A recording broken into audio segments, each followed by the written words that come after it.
अक्सर करके सुदामा जी महाराज कितनी मुट्ठी चावल लेकर के गए? आप सब लोग और हम सब लोगों ने कथा में क्या जाना है कि कथा के अंतर्गत में सुदामा जी महाराज 3 मुट्ठी चावल लेकर के गए, ऐसा हम लोगों ने सुना है। सच्चाई नहीं है ये, सत्यता नहीं है ये, बल्कि जरा विचार कीजिए। सुदामा जी महाराज श्रीमद् भागवत के अनुसार आज जब चावल ले जाने की बारी आई है तो उन्होंने 3 मुट्ठी चावल नहीं लिया है साहब, उन्होंने 4 मुट्ठी चावल लिया है। कितना मुट्ठी चावल लिया है? 4 मुट्ठी चावल। और 4 मुट्ठी चावल में भी जरा विचार कीजिए, वह चावल एक घर का नहीं है, वह चावल 4 घरों से मांगा गया चावल है। जरा विचार करें कि, और स्पष्ट है ये दिशा निर्देश, लेकिन इसका मतलब वो भीख नहीं है, वो भीख में मांग करके नहीं लाई है उनकी पत्नी।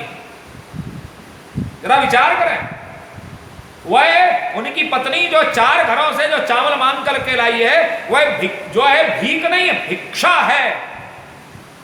भीख में और भिक्षा में दोनों में अंतर है। भिक्षा अलग तत्व है और भीख अलग चीज है। तो वह जो लेकर के आई है, याचित्वा चतुरो मुष्टि, श्रीमद् भागवत में बड़ा सुंदर कहा गया, याचना करके वह पास पड़ोस के ब्राह्मणों के घर से जा करके वह याचना करके कि याचित्वा चतुरो मुष्टि विप्राना पृथक तंडुलान, वह हर घर से अलग अलग घर से चावल लेकर के आई। अब कितना सुंदर वह जितना भाई, उसकी पत्नी भी कोई कम ज्ञानवान नहीं है सुदामा की। वह जानती है कि मेरे पति जाएंगे और कुछ बोलेंगे नहीं, लेकिन मुझे अपनी घर की व्यवस्था पहुंचानी है भगवान के सन्मुख, तो मैं क्या इशारा ऐसा दूं?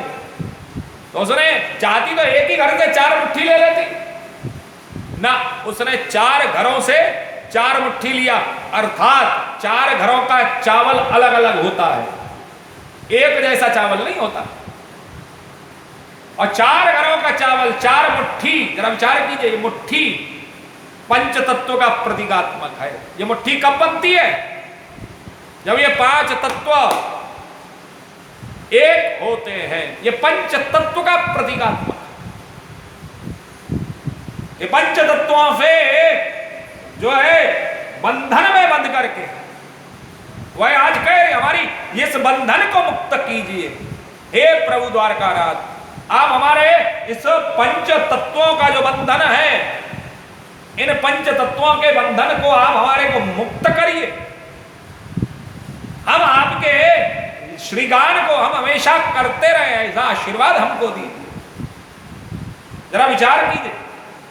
और बड़ा 4 मुट्ठी का अर्थ बड़ा सुंदर दिया गया है, 4 पुरुषार्थों का प्रतीकात्मक है। धर्म, अर्थ, काम और मोक्ष, इन 4 पुरुषार्थों का प्रतीकात्मक है वे 4 मुट्ठी। अर्थात प्रभु हमने ये चारों, हमने अपने जीवन के 4 पुरुषार्थ आपके श्री चरणों में समर्पित कर दिए हैं साहब, समर्पित कर दिए प्रभु, समर्पित कर दिए। अब हमारा कल्याण मस्तु भद्रमस्तु शिवम चास्तु करी। हे प्रभु हमारे ऊपर कृपा की। तो ये कोई साधारण प्रक्रिया नहीं है। जो चावल जो लेकर के गए हैं, जरा विचार कीजिए। याचित्वा चतुरो मुष्टे, यहां बड़ा सुंदर, विप्रान पृथक तंडुलान तत्पृथक, अलग अलग है सब, अलग अलग, अर्थात धर्म अलग है, काम अलग है, अर्थ अलग है और मोक्ष अलग है। और दोनों की पति का धर्म अलग है और पत्नी का धर्म अलग है। पति का अर्थ अलग है और पत्नी का अर्थ अलग है।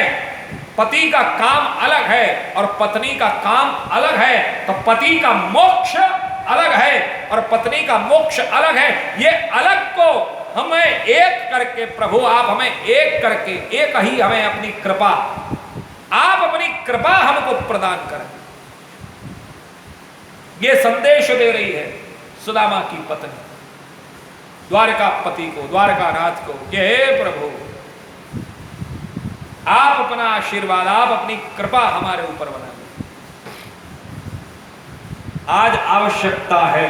मैंने कहा ना, ये जो हमारे यहां पर जो कवियों ने जो ये लिखे हैं, इनके पीछे का भावार्थ हम लोग नहीं समझ पाए, और भावार्थ ना समझने के कारण से हमारी और आपकी स्थिति क्या हुई है कि हम विषयों से भटक गए हैं। लिखा कुछ और था और हमने समझा कुछ और है।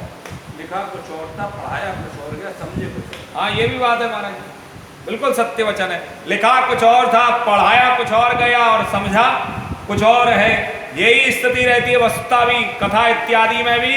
वो जो सामने वाला जो बोलता कुछ और है, नीचे बैठे हुए वाले श्रोता लोग सुनते कुछ और है, उसको समझते कुछ और है, और समझ करके जब दोबारा से उसकी पुनरावृत्ति की जाती है तो उसकी पुनरावृत्ति होती कुछ और है। ये एकात्म भाव ये तब होगा जब आपका अंतर मन और ये जो हमारी सब कुछ एक तत्व, सब एक स्वरूप हो जाए।